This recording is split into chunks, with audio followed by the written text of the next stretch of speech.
which is the stablecoin bill. As most of you know, we had a vote to cloture on the motion to proceed last week, which every single Democrat voted against, in spite of the fact that there were 5 Democrats who voted for that exact legislation when it came out of the Senate Banking Committee. So the Democrats have now found newfound admiration for the Senate filibuster. The junior senator from Arizona was in Pennsylvania over the weekend. And by the way, he was one of the Senate Democrats who voted for the Genius Bill when it came out of the Senate Banking Committee. And he was out there just crowing about the fact that the Senate Democrats have used the filibuster now 4 times. They've stopped 4 bills via the filibuster. And so pretty remarkable, honestly, that the Democrats now are in love with the Senate filibuster.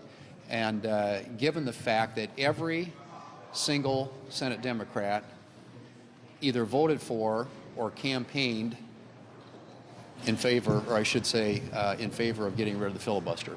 So it's a pretty remarkable turnaround. Not that hypocrisy is something that's new in this town, but this seems to take it to a whole new level. So, and since we're not doing that, we're going to move forward on nominations and confirm a lot of President Trump's nominees. That's the process that we've undertaken in the lieu of having the Genius Bill available for consideration on the floor. And I would point out, with respect to that subject, that this is the first president that hasn't had a nominee that has been approved by voice vote or unanimous consent at this point in a Senate, going back, if you can believe this, to the Ford administration. So the Democrats have opted and chosen obstruction, they've chosen blocking, they've chosen delay as their means of kind of trying to manage the institution these days. But we're going to, in spite of that, continue to press forward. We're going to continue to move the Republican agenda, which starts with getting the president's nominees into place as quickly as possible. So that is the agenda for this week.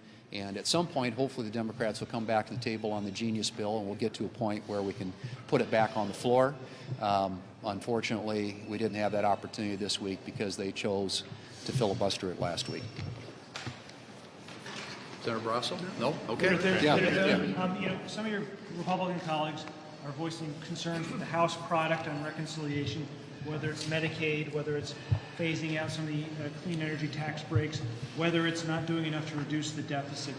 How are you responding to these concerns, and what is the plan in the Senate? Will you take up the House bill? Will you draft something on a parallel track? What's the plan going forward? We are coordinating very closely with our House counterparts at the committee level, at the leadership level, and we know they have to get 218 votes, and so they're going to do what it takes to get it done in the House. And when it comes over here, we will be prepared for various contingencies, obviously one of which could be taking up the House bill and then offering a Senate substitute. But we'll see what ultimately they're able to get done. But I feel very good about where we are, where they are, and where ultimately we're going to be on that bill as well. Are you comfortable with President Trump taking ownership of this Qatari plane and then possibly using it and then in the post-presidency as well? All we know about that, I think, at this point, I've said this before and I believe it's true. I don't think there's anything official out there. This is a hypothetical.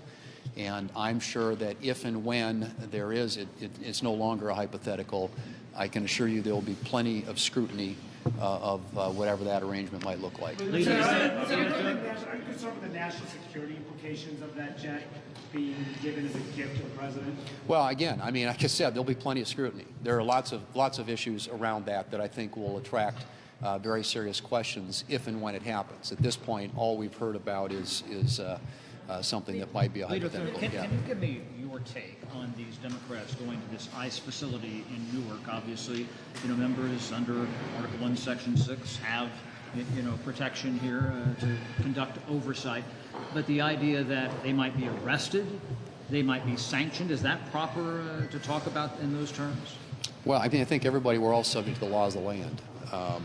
And everybody has their rights under our First Amendment to express themselves, and people avail themselves of that opportunity on a daily basis in this country, but they need to do it within the confines of what's lawful. You think they went too far? Leader, Yeah, Thune? hold on. Do you support President Trump's plan on prescription drugs, the executive order? Well, it's an executive order. My guess is that it'll be the subject of probably multiple lawsuits, and I think the courts will probably have something to say about it. But all I've said before, and I don't think there's anything new in this proposal, as in many of the other proposals the president has made. This is something he passionately believes in. It's something he's talked about for a long time. And so, he's trying through executive order to make some headway on lowering the drug prices for people in this country, particularly seniors. And again, we'll see how it plays out. But I'm quite certain that there will be lots more to say about that, because I suspect that it's going to be the subject of litigation for some time. Leader, Thune, Leader, Thune. Thank you all. Thanks.